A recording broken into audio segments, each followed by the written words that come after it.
How's it going? Yeah, you too, huh? How you been? All right, mic check, mic check. Welcome, everybody. Hi, how are we? Awesome, awesome. Let's just clap just because. Awesome. Yeah, I'd like to get some energy in here. Well, welcome to the New Orleans Jazz Museum. I am Ranger Hunter Miles Davis here with the New Orleans Jazz National Historical Park, where our mission is to instill a public appreciation for the origins, history, and development of jazz in the best city to do so. We do that through programming like today. We have Talking Jazz with Mr. Fred Kasten. Yeah. And we have a very special guest and band this afternoon, so you are in for a treat. Really quickly before we start the show, if you would take this moment to silence your cell phones, and we'll get on with the show. But again, Ranger Hunter Miles Davis here with New Orleans Jazz National Historical Park. Sit back, relax, and enjoy the show. Thank you, Hunter. And ladies and gentlemen, welcome to the next session here of Talkin Jazz in Concert on this penultimate day of summer 2023. Hey, Summer, if you're listening, I want to quote Dan Hicks in the Hot Licks to you. How can we miss you if you won't go away? What a summer. Back to the new abnormal. But things are cool here in the Performance Center at the New Orleans Jazz Museum, ladies and gentlemen.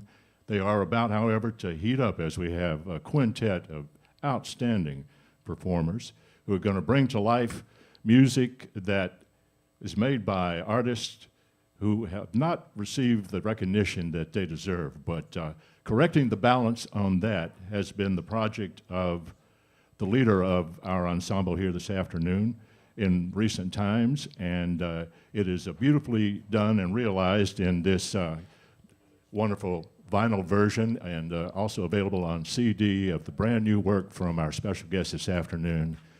Lady J, Miss Judith Owen, ladies and gentlemen. It is Come On and Get It, and I recommend you get it.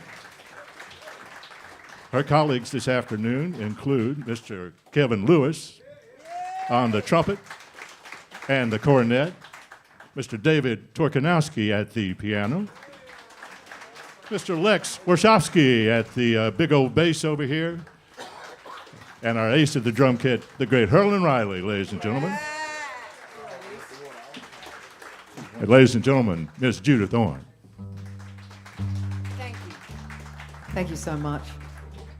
Oh, wonderful to be here. My first time. Amazing. Okay, Jazz? All right.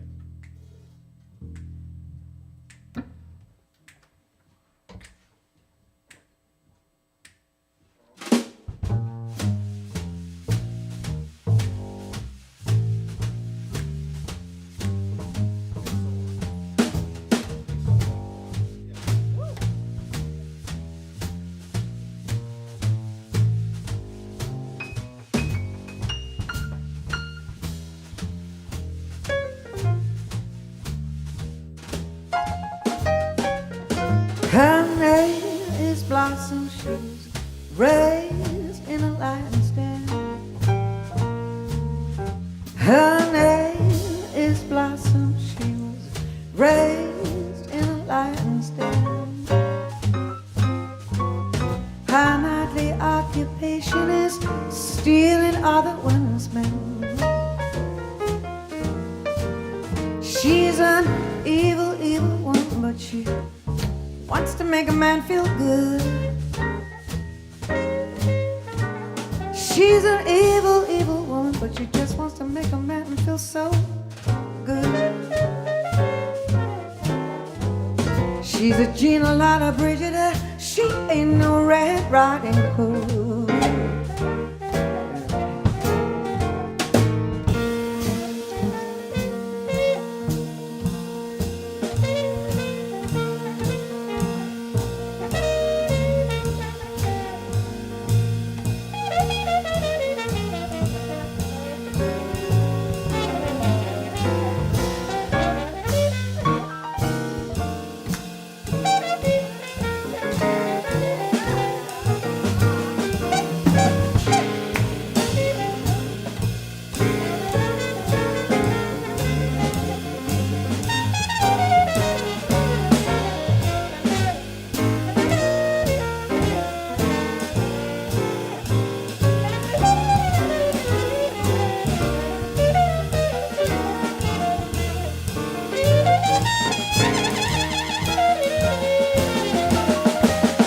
If you don't like her peaches, baby, why'd you shake her tree?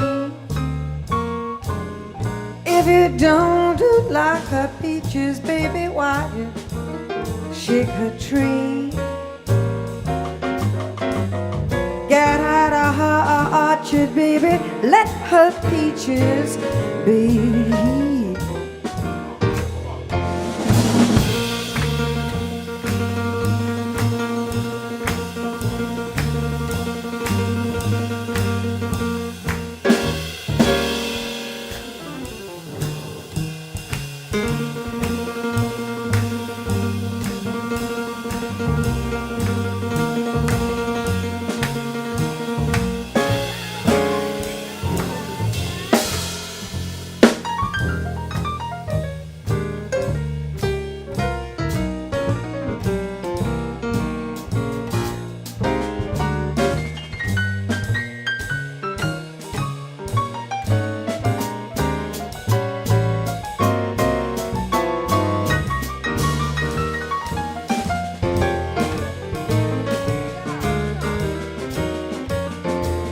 Some men like her 'cause she's happy, some 'cause she's snappy, some call her honey, some think she's funny. And Ray Brown, he told her she was built for speed.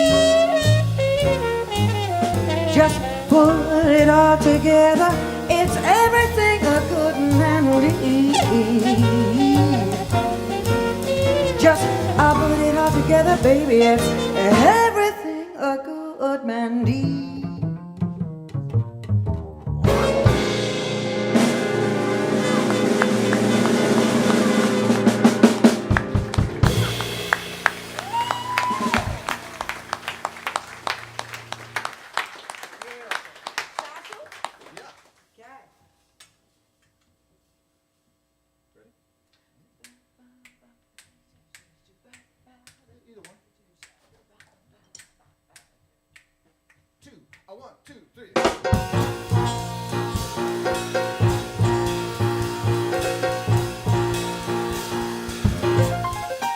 Set your mind, baby, we could have a lot of fun, because you are the cutest one.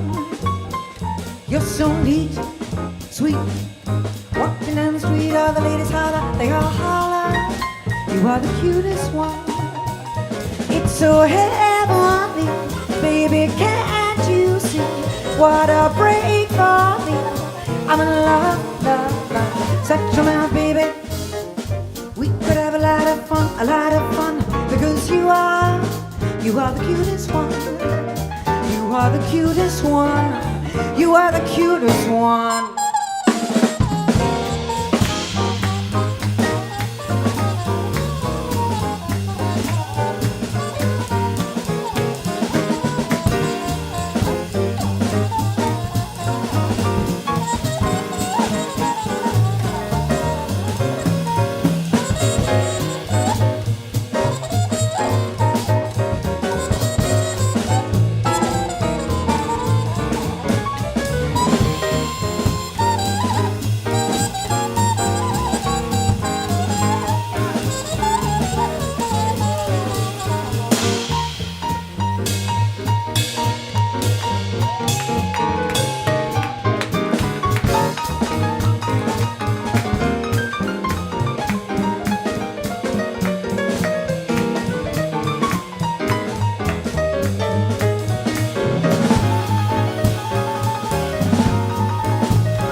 Set your mind, baby, you got a lot of fun, because you are the cutest one.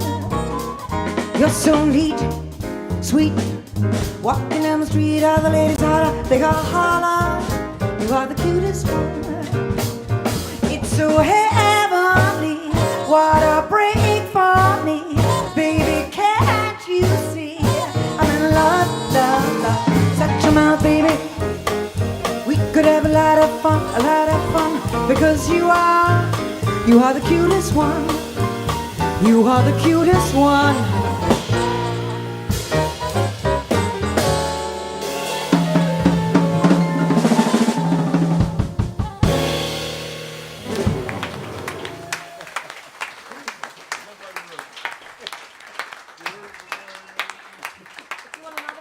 Yeah, one more. One more before the interview, I think. Oh, there's an interview? Sorry, you have to sit and listen to me talking. I know, sorry, band. So, this next one is, you'll hear all about the woman in a minute and why this album is how it is and how I came as a Brit to do it. But it's all about unapologetic, trailblazing, fearless women of the 40s and 50s. And there was none quite as fearless as Julia Lee, Kansas City killer, queen of double entendre and innuendo. My favorite pairing. And she could make spinach sound sexy, as you will hear by this next song. Spinach has vitamins A, B, and D. But spinach has never appealed to me. But one day while having dinner with a guy, I decided to give it a try. I didn't like it the first time. It wasn't new to me. I didn't like it the first time. I was so young, you see. I used to run away from the stuff, but now I can't get enough. Oh, I didn't like it the first time, but oh, how it grew on me. I didn't like it the first time. I had it on a date. Although the first was the worst time, right now I think it's great. Somehow it's always hitting the spot, especially when they bring it in hot. Oh, I didn't like it the first time, but oh, how it grew on me.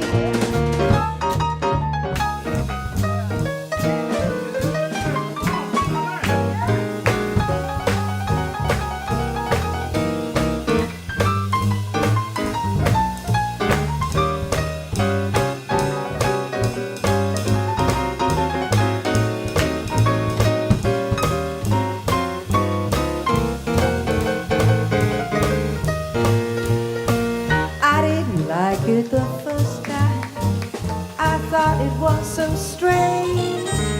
I wasn't getting much younger, so I thought I'd make a change. No longer is the stuff on the shelf, 'cause now I make a pig of myself. Oh, I didn't like it the first time, but oh, how it grew on me.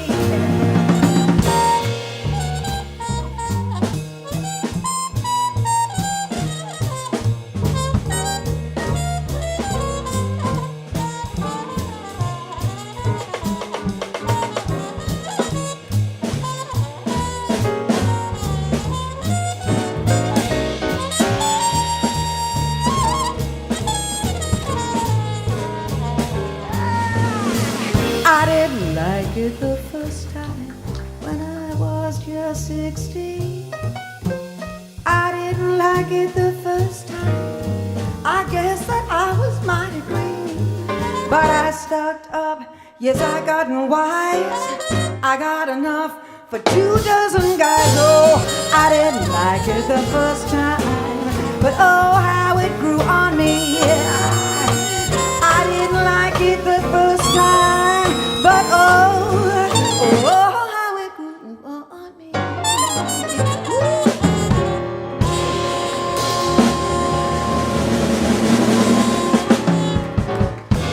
Oh yeah, ladies and gentlemen, Julia Lee's Spinach song, otherwise known as I Didn't Like It the First Time. What's she talking about there? Well, Oh, well, Some people say it could be know. the reefer, the gauge, the ganja. Yeah. Some people say it could be I anything else. had it so wrong, Fred, because I thought it was about sex. And because, you know, in Britain we think everything is about sex because we're so scared of it. And then I realized, threw that one in, and then fabulous Kevin Lewis schooled me, educated me on the fact that it was actually about reefer. Yeah. Yet another euphemism for the Thank mighty you. weed. Yes. This is what we love in life. And then we heard Satchel Mouth Baby, Mary Lou Williams, Mary Lou one Williams. of the greats of all time. What an extraordinary woman and so underappreciated. I mean, you know, mentor. Apart from being, you know, a conductor, arranger, writer, pianist, singer, orchestrator. You know, she was an extraordinary woman, but she's also a mentor to Dizzy and Miles and, you know, Charlie Parker. It was just ridiculous.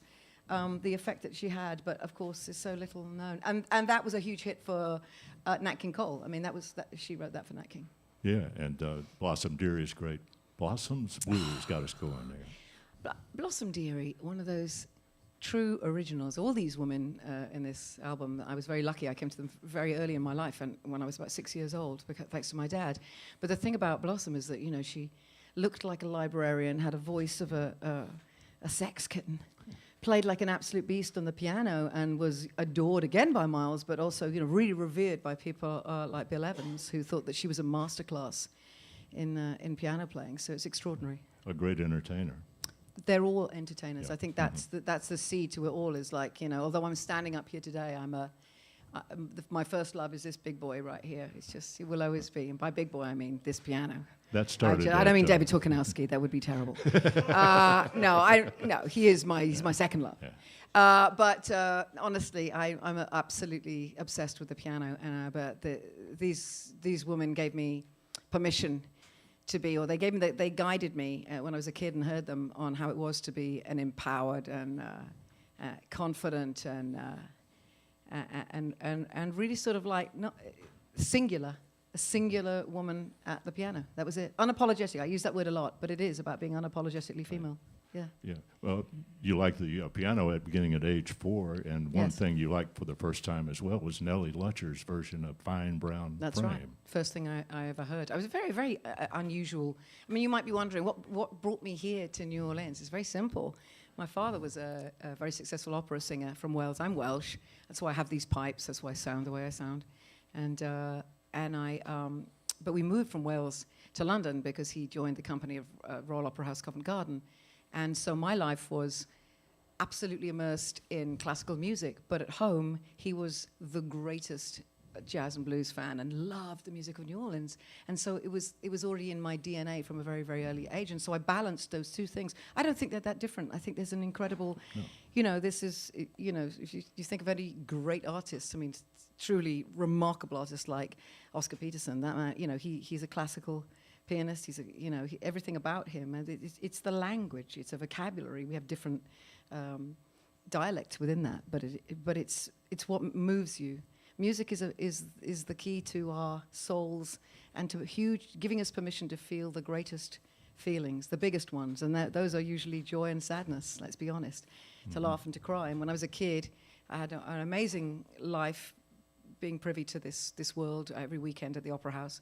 But I also had a sad life too, because there was a lot of sadness in my house, and a lot of darkness, and mostly because of depression and the black dog. And what I turned to were these women. They literally turned a light on for me. Switched a light on, because it's a bottled joy. Nellie Lutcher's Fine Brown Frame. I didn't know what it was about.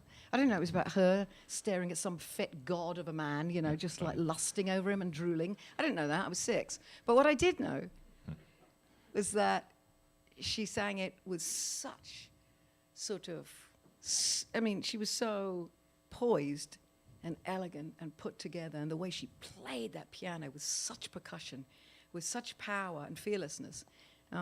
She was her best self in everything that she did. And twice, I suppose, and I've thought about this recently, it's like making this record and coming here to New Orleans, which obviously I was destined to do, and I long to do.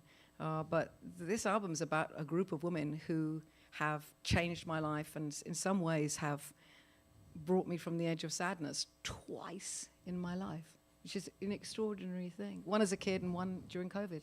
Yeah, well, Nellie in Fine Brown Frame impressed you so much then, and then you, 30 years later, or well, 25 years later, you got to hear her perform. I met her, I saw her. It was the most extraordinary thing I've ever come across. I mean, to go from a situation where these records, Nellie was a big star. I become friends with her granddaughter, who was actually at the event, was at the show that I saw her in LA. And she told me, how we got this music, how we heard it in Britain, was that these were hit singles. Fine Brown Frame was a hit, big hit. And when Nellie Lutcher came to town, she would come in on like the Queen Mary or something. She'd come on a big old steamer because she was scared of flying, and she'd have these fabulous tramp steamers full with furs and silks and gorgeous, glamorous dresses. I mean, she was a queen. They all were queens. All these women were amazing. And she was so beloved by us Brits and by the Europeans, but particularly by the British, that after she did her West End shows, she had to have a police escort to get her back to her hotel because she was being mobbed by the audience. So that's how my dad fell in love with her when he was a kid. Totally fell in love, and got her. He just had this amazing collection of 33s and 45s of this extraordinary music, and then all these years later, I've come to LA to be with my now husband, and I'm looking for something to do because it's not like here in New Orleans where it's like, what not to do. Basically, you're trying to figure out how many meals can I eat in one night, how many bands can I go and see, and stay sober, but maybe not. And but in LA, it's kind of like, do I take the 405 or the 10? How many hours will it take me to get to that one venue? And can I possibly squeeze in a salad? So it's a very different thing. And I was looking for something to do, and I was very lonely, and my husband was very busy. And I opened up the calendar section of the LA Times, and there was an advert that said, after 30 years in retirement, Nellie Lutcher takes to the stage. One night only. I almost, I did one of those. If I'd done a spit take, it would have been a perfect thing to do at that point. But I called them up because I thought, there's no way that can't be the same woman. That can't be. So I called them up and said, can you just tell me, what is the age of this of the lady you have performing here? And they said, she's probably about 80. She's a grandmother, great grandmother.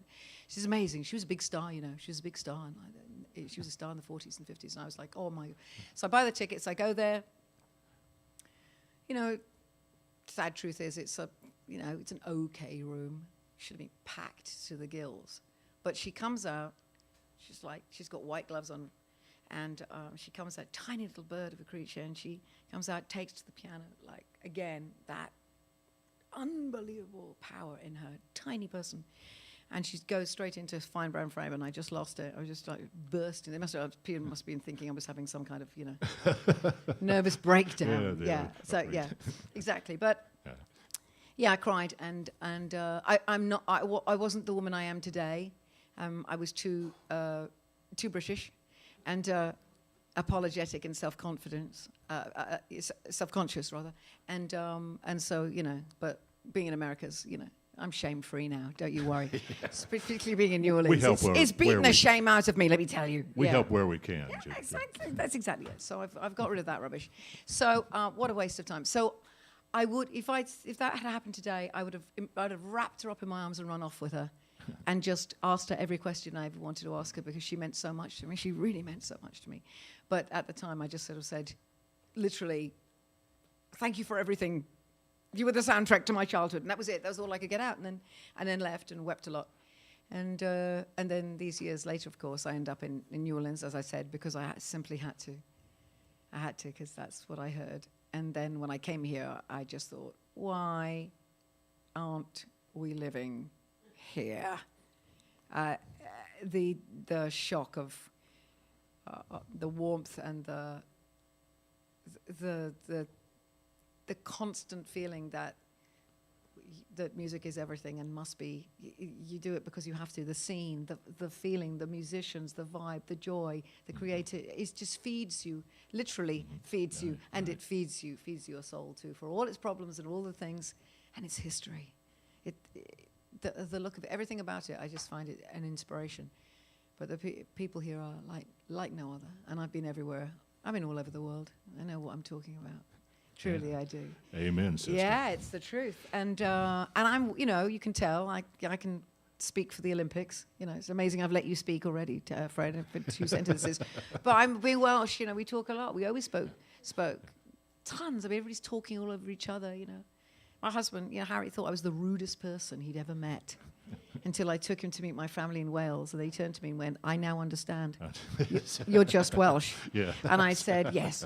Because we don't ever let anybody end a sentence. We just are like, everybody's talking at once. It's like a tree full of parrots. And then he realized, it wasn't rude. But yeah, so When here I came. did you start turning all those words into songs? Meaning? Writing songs. Oh, writing. Right from the get-go. Right from the start. Like I said, it was just, I started playing, writing silly little melodies and everything was about being at the piano and playing chords. And if I hit, and I'm the same now because I can't, turns out I can't read or write music, even though I've written it's hundreds upon hundreds upon hundreds of songs, and I have a memory bank that is absolutely overloaded with every song that I remember. But I have a form of dyslexia, which means I can't actually, I really can't read. I really can't read. It's so slow, it's shocking. It's unbearable. But if I hear it once, I can play anything, simply and like that, which is, that to me is like, that's the greatest. That was the gift I got, because what it meant was I could sit at the piano, I could play chords, I could feel these intervals, and they would make me burst into a smile, or they would make me sob at the piano. That was what it was all about. And it was a release. It was absolutely all the release that I wanted and needed. So somebody asked me yesterday, did you never think about becoming an opera singer? And I went, absolutely not. I learned to sing by copying my father. I trained myself really by seeing him training and seeing how he warmed up and what he did with his voice, and it's kept my voice out in perfect condition my whole life. But and that it really is the root to it all. It's just taking care of your voice. But no, I have no desire. It's a phenomenal thing. I love it. I enjoy it. But I neither have the chops for it nor do I have the desire for it. What I want to do is I literally want to sing and compose and perform music that makes people burst out with joy, just literally burst with joy, or burst with tears, wanting to cry. And that's a big part of the Welsh thing, you see. I mean, I'm going to make a joke about this, about the Welsh being such a bunch of depressives. I mean, but my husband has always described me as being the glass half broken, which I think is one of the best. But I think, But broken in the form of a smile. But the darker you are, the more you need to be elevated out of that, which is where music comes in, where laughter comes in. But it's Welsh music is very, very minor key. It's very soulful, and it comes from the church, and it's full of passion and passion and pain and all those things. And so it just.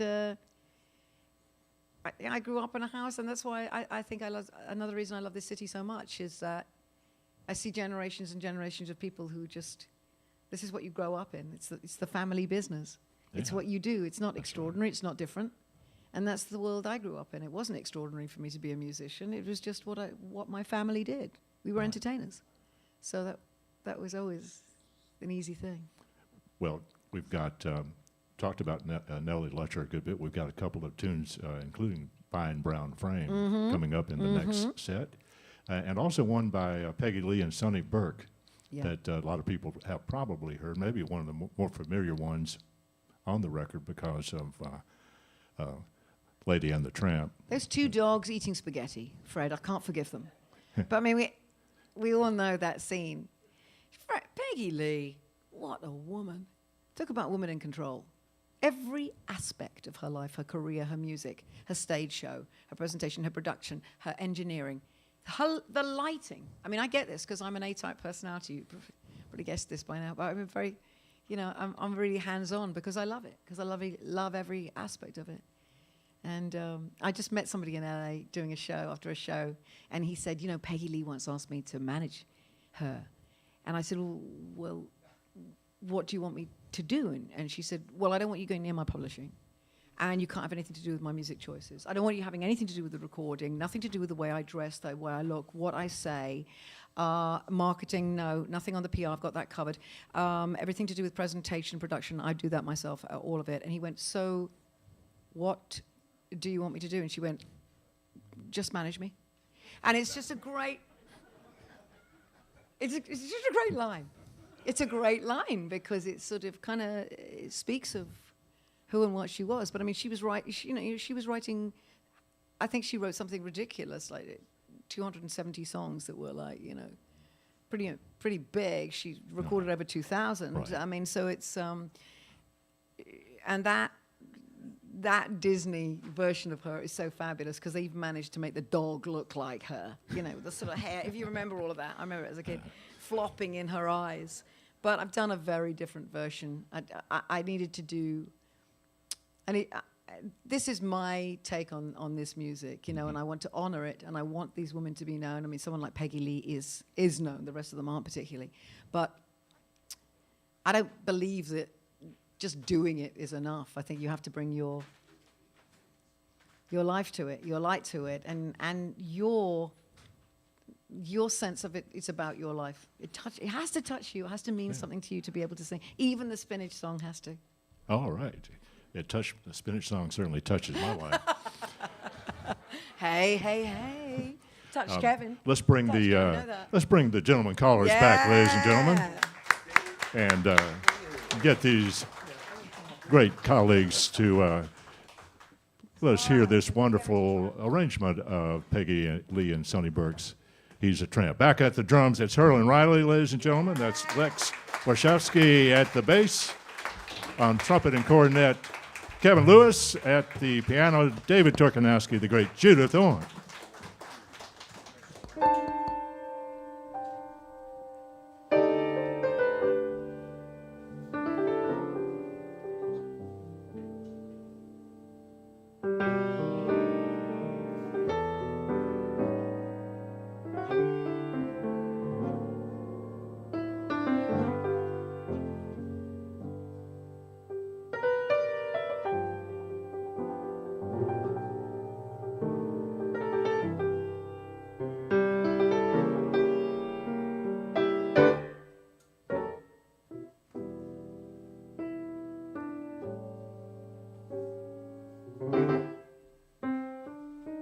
He's a tramp, but we love him. Breaks a new heart every day. Yes, he's a tramp. They die. And I wish that I could travel his way.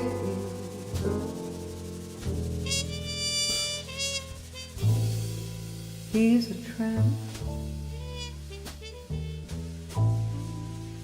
He's a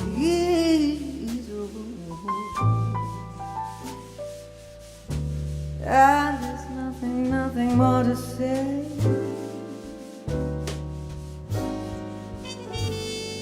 Yes, he's a tramp, and I love him, and I wish that I could travel his way.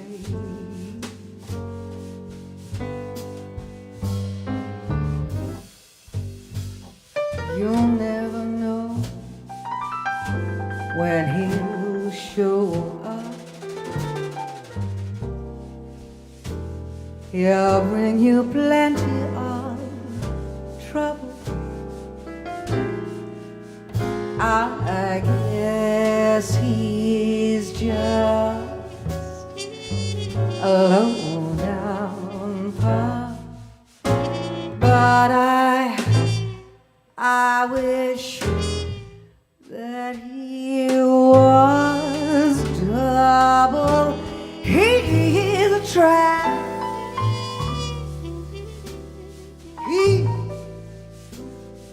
he's a rover.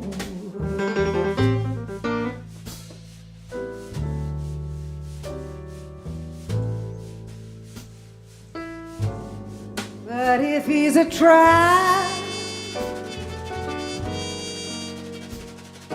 he's a good one. And even I have got pretty bad.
You can never tell when he'll show up. He'll bring you plenty of trouble. I guess he's just a lower down part. But I wish that he was trouble. He's a trap. He's a rover. And there's nothing more to say. But if he's a trap, oh, he's a good one. And I wish that I could travel his way. Oh, I wish that I could travel his way.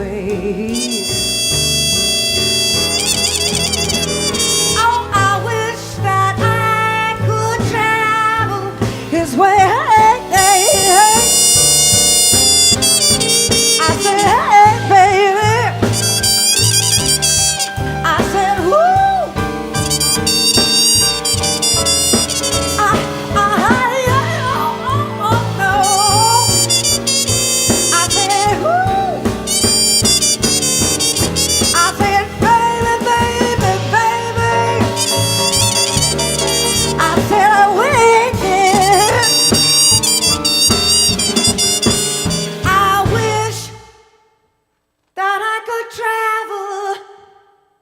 His way, hey, hey, hey. Ooh. Hey, hey, hey.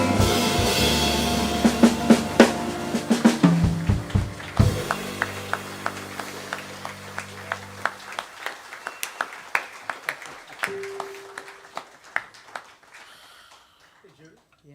I have something for you. Yeah. Oh, you're giving me my own album? Yeah. Because? Because it's Grammy season. Oh, isn't he good? He's so good.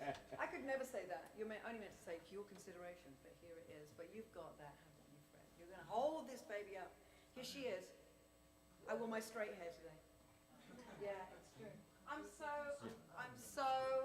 I'm so very proud of this album and for being able to do it with these incredible gentlemen. Seriously, no, it's extraordinary.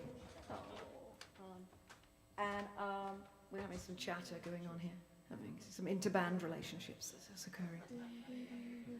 And now it's not possible to have done this anywhere else. You're right. That's the point, and it is absolutely right. Why?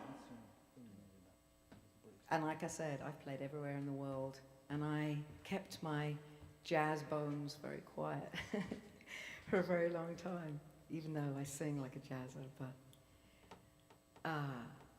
I can tell you right now that jazz everywhere else in the world doesn't sound like the jazz in this city, and that's a fact. You know what?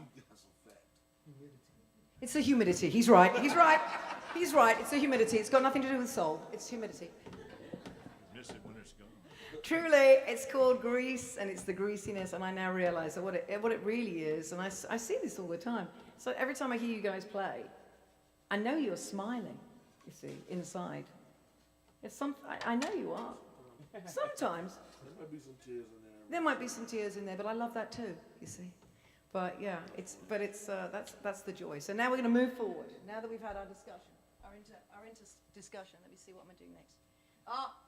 So this is the song that started it all. This is, imagine me, 6-year-old, red-headed, Welsh, me, freckles, living in curtain-twitching suburbs of London. Hearing this for the first time, it was an epiphany. I was St. Jude, I was St. Paul on the road, I swear. It was just like, what is this? So this is fabulous Nellie Lutcher's Fine Brown Frame. Give it to us. 1, 2, ready. Oh, he's got a fine brown frame. I wonder what could be his name. He looks good to me, and all I can see is his fine brown frame.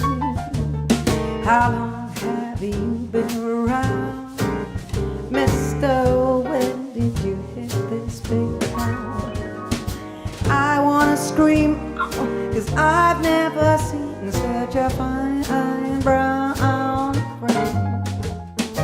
All that I have is a broken down chair, but I would gladly make you king of my throne. Come over here, stop being a square. Together we can really be gone. You've got such a fine brown frame. Honey, won't you tell me your name? 'Cause you're solid with me, and all I can see is your fine brown frame.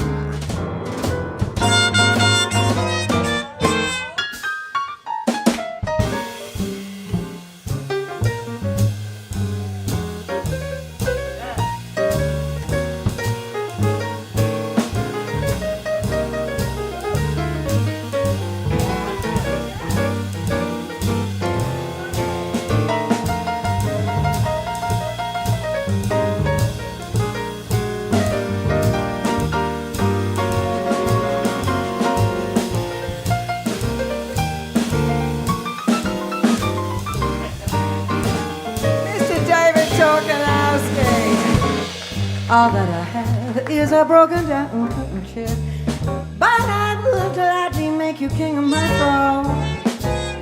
Don't be a square, come over here. Together we can really be gone. You got such a fine brown frame. Mister, won't you tell me your name? 'Cause you're solid with me, and all I can see is your fine brown frame. Oh, Robert Taylor, Robert Young, Amici, and Gable, they're as fine as mountain sable. Well, you may not be classed with the elite, you may not be hip to that jive like Foot and Ari, but baby boy, front. And I know that I'm a clown whenever you're around, because I'm crazy about, mad about, wild about your fine brown frame. Oh!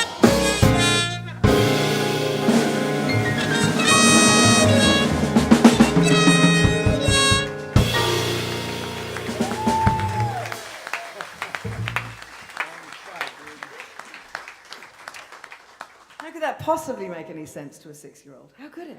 But I tell you what I knew, and Nellie Lunch's granddaughter said the same thing. She used to rock around, and her grandma Nellie would play it for her, and she'd be dancing around the room, singing along, not knowing what it meant at all. It made us both laugh heartily at the idea of the things that you sing when you're a kid and don't know the meaning. It's beautiful. I did pretty soon, though. I did very pretty soon. Okay. He's got a real conga, yeah? Brushes, brush. Oh, brush. Oh, yeah, I think so. 1, 2,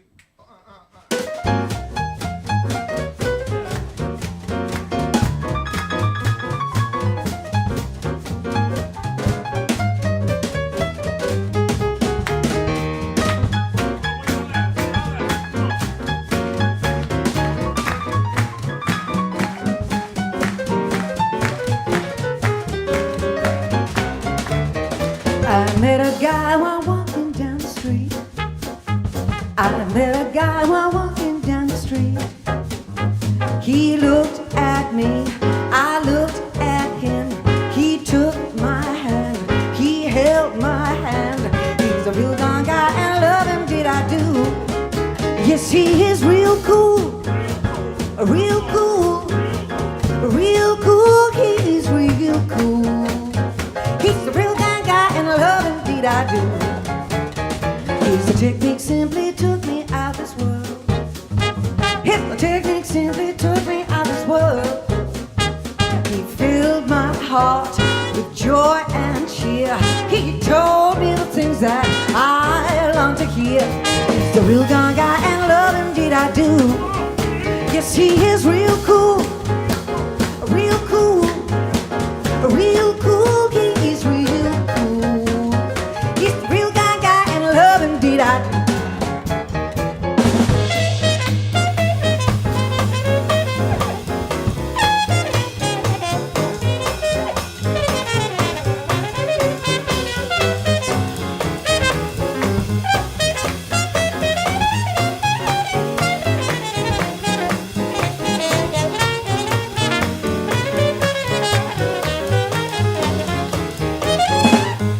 Gentle, he's great, he's all the world to me.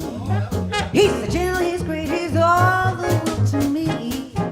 He knows what to do when I'm feeling blue. He grabs me and whispers, baby, there's no one else but you. He's a real darn guy and I love him, did I do? Yes, he is real cool, real cool, real cool. He's real cool. He's the real darn guy and I love him, did I do?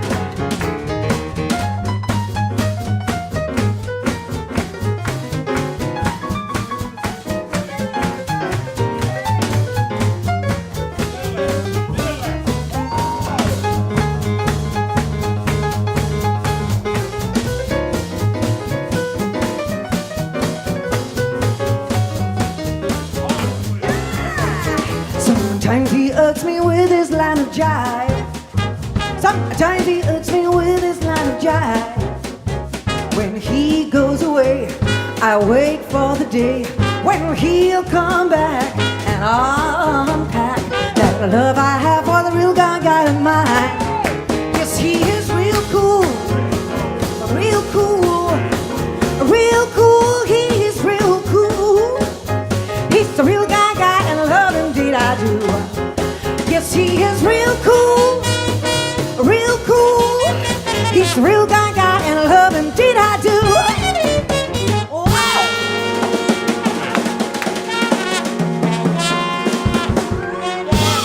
Oh, yeah. Ladies and gentlemen, Judith Owen and her gentlemen callers. They are Herlin Riley at the drums, Lex Warshawski at the big old bass. This is Kevin Lewis on trumpet and cornet. Pianist extraordinaire David Torkanowski, ladies and gentlemen, and the fabulous Judith Owen. Real Gone Guy, Nellie Lutcher And another Nellie Lutcher song. tune. Yeah. Hey, David, whisper quietly in the background, would you? Not a stage whisper this time. No, I said whisper quietly in the back when you're in there, okay? Yeah. Oh, no, you see, it's could have like, forecast no, it's like herding cats. I can feel the... Don't defame cats, man. No, I can feel the empathy from the room. You understand my predicament. being the woman in charge. Feels good. Judith, you talked about keeping your jazz bones kind of hidden for a while. What bones were exposed? I've always sung like a jazzer. You know, I'm a writer, and so of course I want to write songs. It's all about writing songs. For me, it always has been my whole life. So it would be, you know, I'm behind the piano, I'm singing at the piano. I have this style of always kind of being really so on the back of the beat and not being afraid of, I don't stick to like that straight thing. And it's always been, you know, I was never really, you couldn't pigeonhole me, you couldn't put me into a category, you couldn't say what it was I was. And that's all right, because some of my favorite people in the world are those people who are themselves, and you can't really say what it is they do or who they are. They're just themselves. It's a hard road. But it's interesting to me that, of course, now, and I've had an amazing career and 12 albums, but on this, the 13th, lucky 13, I would end up having, you know, extraordinary, like millions of streams and incredible fanship and a astonishingly young audience in Europe particularly. I think it speaks very much of how much Europe loves jazz, you know, jazz and blues, and how much this music, these songs really do connect with people. And I think it's because these were dance songs. These were hit songs. You were meant to sing along. You were meant to dance to them. You were meant to feel happy. And I cannot tell you how many people, this is the best line ever, have come up to me after shows and said, I love that. I didn't even think I liked jazz. I love this line. I love it.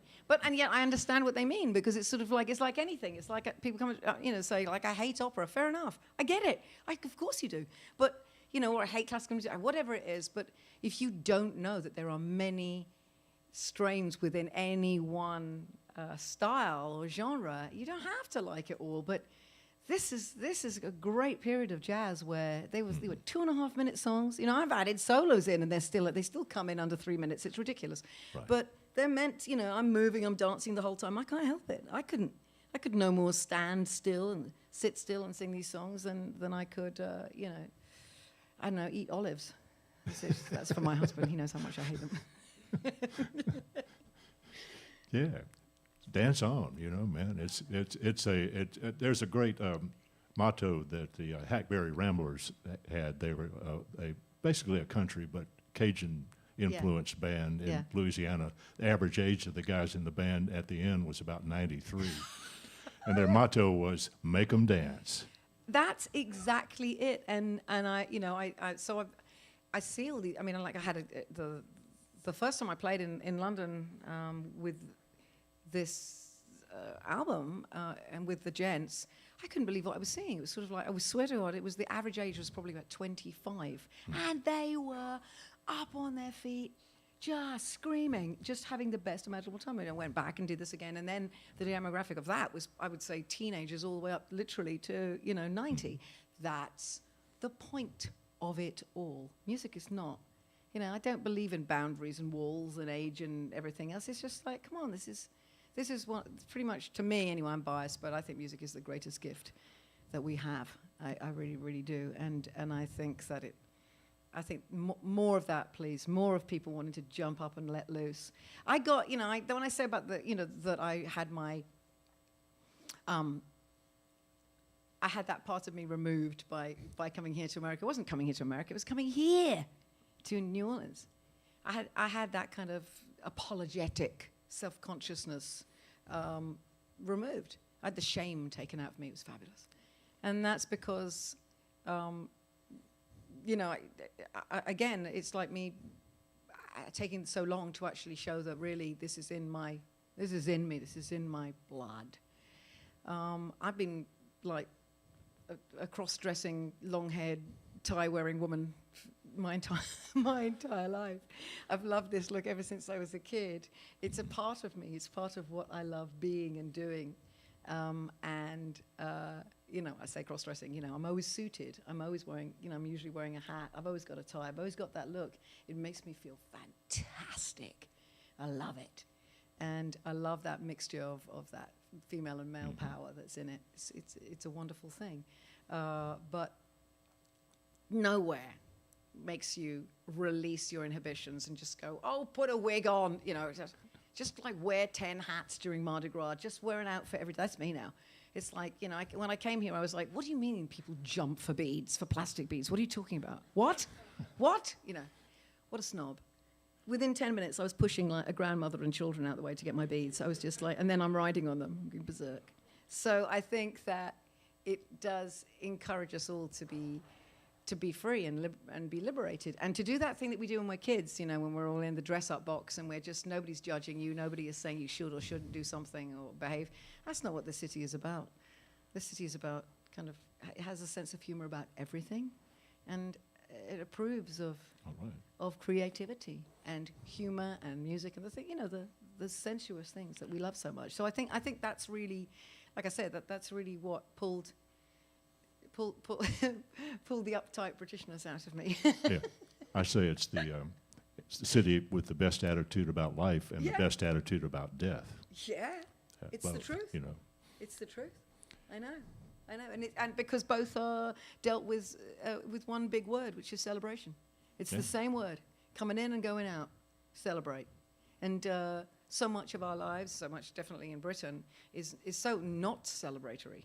You know, we don't know how to enjoy anything. Sometimes I wonder, you know. So it's sort of. So when I made the joke earlier about being scared of sex, I wasn't joking. It's like, you know, we're all like, ah! We just joke about it all the time, talk about it all the time.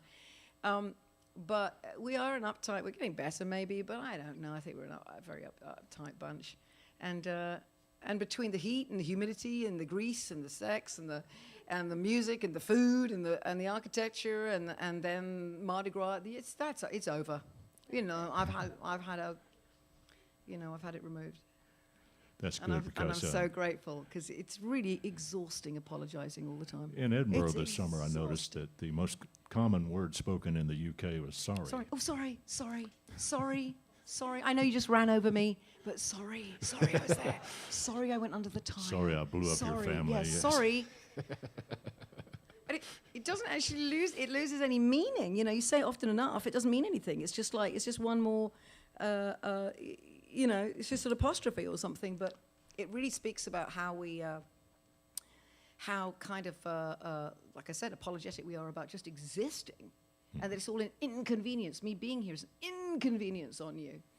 I mean, I remember being with my family in Wales, and watching as every member of my family couldn't ask for the tomato ketchup because of the embarrassment that it would be to say, excuse me, miss, could I have some tomato ketchup? I'm not joking. So finally my sister and I were like, excuse me, can you just, and they were all like looking down, like, oh God, oh no. They did that one. So, but you know, we're a funny bunch, but I go between here and London, and I'm very grateful for it, because I still need that. I still need that thing, that cultural thing that is who I am, you know. Did you have formal musical education? No, they tried, but like I said, I couldn't read or write. They tried. But I bolted. I bit the teacher. No, I didn't. My sister was an exquisite musician. She was an incredible pianist and cellist. And my parents thought I was going to be sort of some like genius musician, because everything I heard, like I said, I could play it. I heard it once, done. I could hear every interval, the harmony in my head, what I could hear. I never needed to see anything. The saddest day of their lives when it came to music and me was when they got me a piano teacher, and she put a very, very rudimentary piece of music in front of me, and I just kind of, I just lost it, burst into tears. And I remember her slapping the back of my hand with a ruler, and I thought, I don't like this. No. This isn't what music's meant to be about. This is ridiculous. So I basically, I felt like the bit of a village idiot, really, you know, in a way. I felt like I was the musical fool, but in a weird twist of fate, and life does this to you, I think, what it allowed me to do was it meant that I was left alone to my own devices, and I was left alone to write music and play and discover and hear those chords and cry and sit with the headphones on, pretending that I was these amazing artists, these women, these people. That's what I wanted. I just wanted to be a great entertainer. I just wanted to be a strong, fearless, brave person, and and an accomplished musician. And I wanted to be proud, and I wanted to be respected, and I wanted to own that stage. So it took all of that, you see. It took all those years and coming out from behind the piano finally, then hitting COVID and getting so depressed. Lucky it was here. I mean, because at least you could play in the street, you could play in the, you know, you could play on the back of the white truck with the piano nailed to it. It's my favorite thing in the world. It's fantastic. But nothing could stop the music here, nothing. And so, thank God I was here. But I still plummeted. I think everybody did at some point. Went back to that very dark place that I've always fought and struggled with and won over mostly, but I went back there. And for the second time in my life, I turned to these women because I remembered what it had done to me as a kid. And I knew that what I needed more than anything wasn't another Judith Owen deep, meaningful, you know, introspective, biographical, you know, collection of songs. I wanted joy and hope and happiness, and I wanted that, like, ecstatic, celebratory moment that this city is about, that these players are about. And I knew that was what was it. And then seeing people react to, well, first to the record, but to see them live reacting to it was the most extraordinary thing. And to see these guys, too, is how much fun they're having. Oh, my gosh. It's just, it's a really remarkable thing to be in this luxurious place. It's like being in a nice warm bath and there's like bubbles going around with you. You've got a glass of champagne. It kind of feels like that. It feels like I'm held by these consummate players who are bringing everything that this music demands. They're bringing everything. The joy, the artistry, the creativity, the understanding, the historical understanding of it, you know, but also the knowing that this is about celebration at the highest level of music, the highest level. And it's I'm so grateful, Fred, to be doing this right now. So very, very grateful. I can't even put it into words. I didn't see it coming. I wasn't expecting it. And it's been a delicious ride. I think Come On and Get It is the record you've been waiting all your life to make. I think it is. It's kind of like I've been a very late blooming butterfly.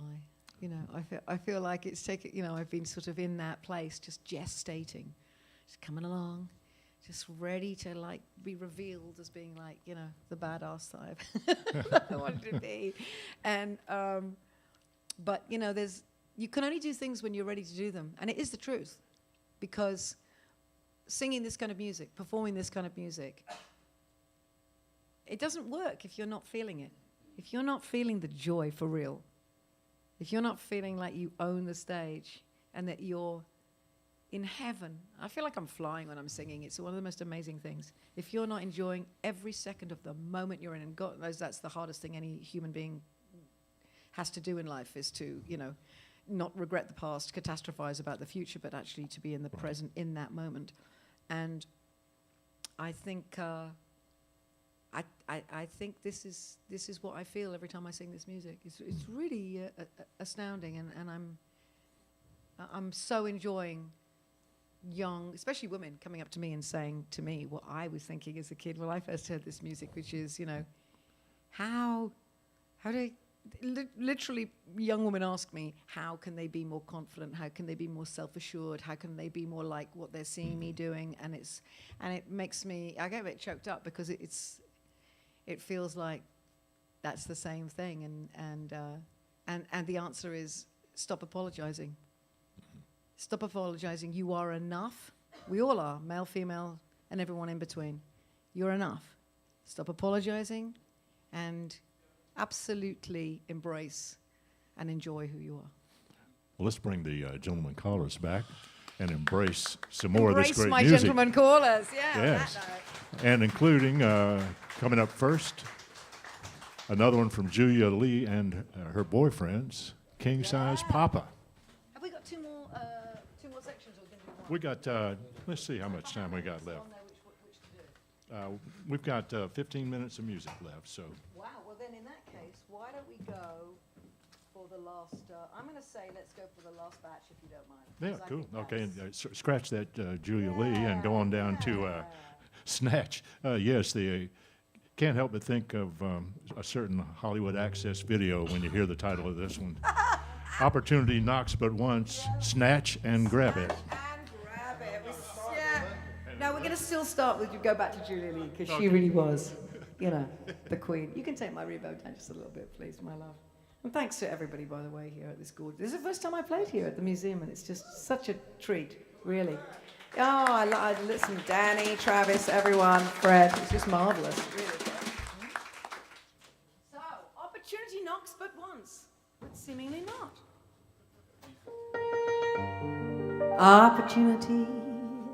Opportunity is knocking at your door. Oh, no, you see. Opportunity, it knocks but once and don't come back for more. So grab it in the night, grab it in the day, grab it right now or it might get away. You better snatch and grab it, snatch and grab it. Better snatch and grab it before it gets away. Grab it on the left, grab it on the right, grab it in the middle and hold it tight. You better snatch and grab it, snatch and grab it. Better snatch and grab it before it gets away.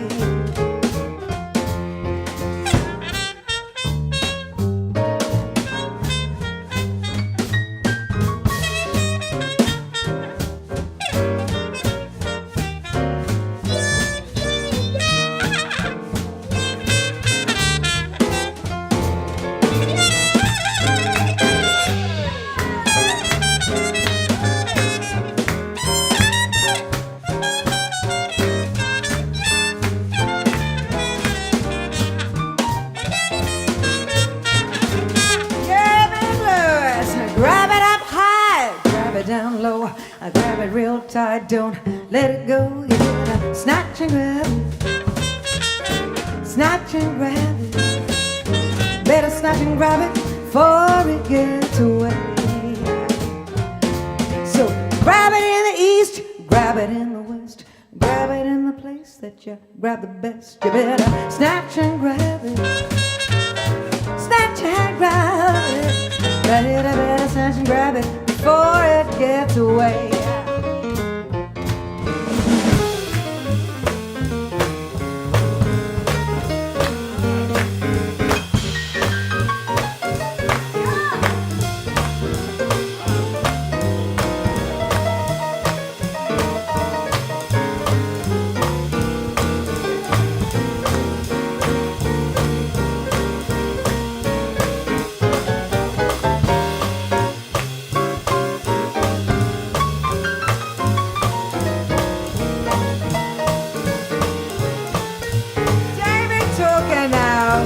Grab it up high, grab it down low, and grab it real tight, don't let it go. You better snatch and grab it, snatch and grab it.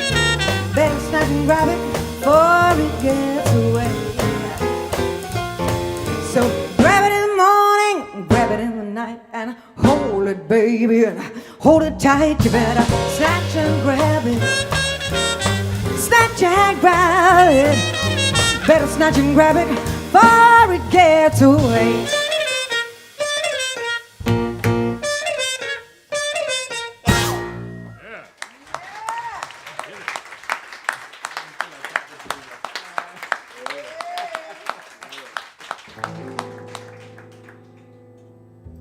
Another song that I heard Blossom Dearie do.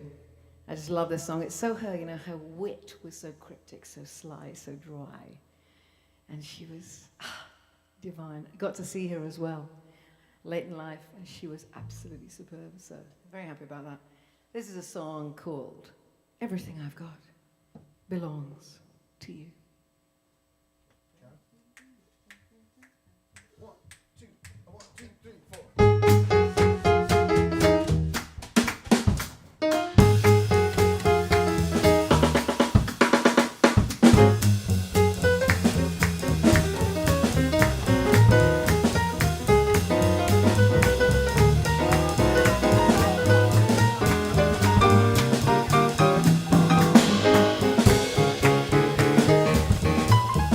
I have eyes for you to give you dirty looks. I have words that do not come from children's books. There's a trick with a knife I'm learning to do, and everything I've got belongs to you. I've a powerful anesthesia in my wrist, and a perfect grip to give your neck a twist. Hammerlock holes, I've mastered a few, and everything I've got belongs to you. Share, share, share alike. You get struck each time I strike. Well, me for you and you for me. I'll give you plenty or nothing. Oh, I'm not just for better but for worse. And I've learned to give the will no witch's curse. I've a terrible tongue and a temper for two, and everything I've got belongs to you.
At night we'll sleep and sleep and sleep and sleep and sleep and sleep. We'll sleep and sleep and sleep and sleep.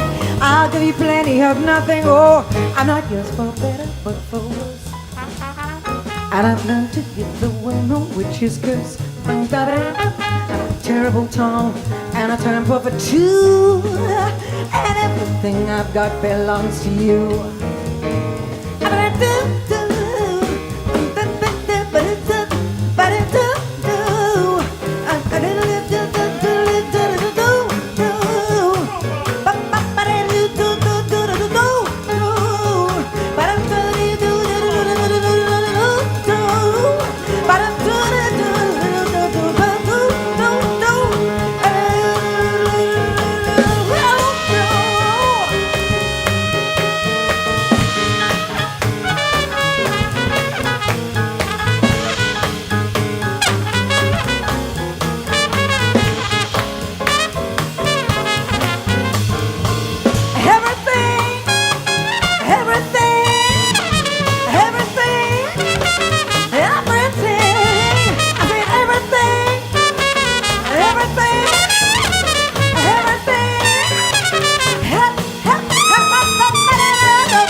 you want to? Let's go one more Should time. we do one more? Yeah. All right. Oh, I love you. I love you so much. I do. You're saying all the right things. Oh boy. I put a spell on you. What? Put a spell on you. You want to do that? No, I want you to do it. Well, I'm being told I should get to the piano. What do you think? Yeah. All right. You put a little more bottom on this mic in this monitor, please. You. And you will come in with a. Well, Fred. I'm going somewhere else now. I'm going to where I started. With a little bit of a woman who I also saw as a kid.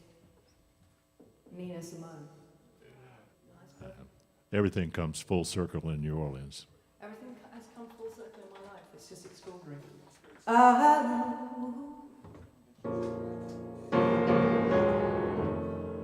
going to start this one by myself. You're going to tell me. I put a spell on you.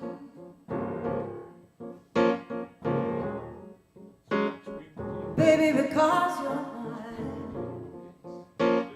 I hate the things that you do.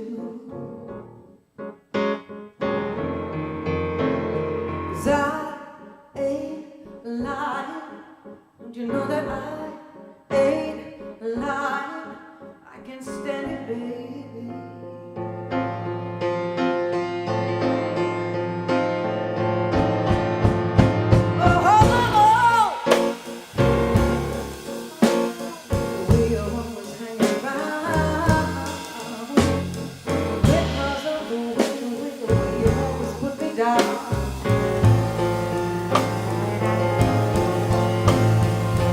I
Ladies and gentlemen, from Rodgers and Hart to Screamin' Jay Hawkins, all in one set. Where else you gonna get that?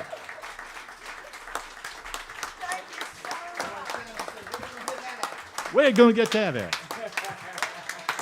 Ladies and gentlemen, over there on the drums and cymbals, that's the great Herlin Riley.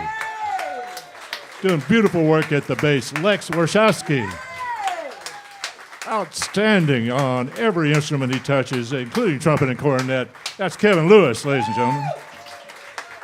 And magnificent work at the piano from Mr. David Torkanowski. The leader of our ensemble here this afternoon is the great Judith Owen. And they are her gentlemen callers. Now, if you are listening to us, watching us on the world-famous World Wide Web here this afternoon, I do want to mention that if you live in Nashville, Los Angeles, Chicago, New York, Oakland, Paris, or New York, you'll have a chance to see this act in your town coming up soon across October and November. And if you're in New Orleans, you have a chance come September 30th, that's a week from Saturday, to catch Judith and the Gentlemen Callers, the fully deployed forces of the Gentlemen Callers at the Toulouse Theater. And catch that show starting at 8 o'clock on Saturday the 30th. Before you leave this afternoon, we have an opportunity for you to take, it's up to you if you take any of these musicians home. I have nothing to do with that.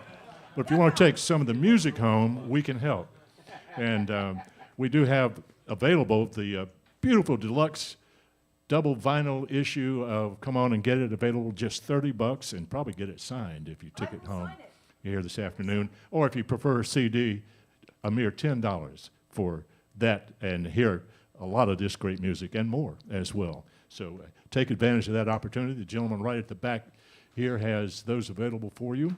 And we appreciate you coming out and see us this afternoon. We hope that the government, even if it shuts down, and it looks like it will reopen in time that we can continue the series in October. If we do, if that happens, we have the great Don Vappy coming in on October 5th for a nice show here in the next series of our Talkin Jazz.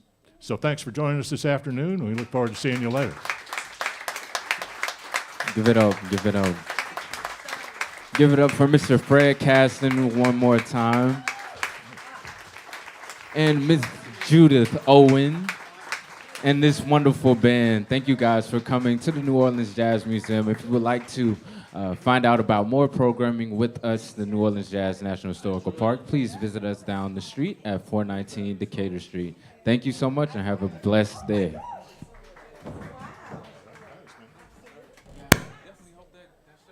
Yeah, me too. All of you.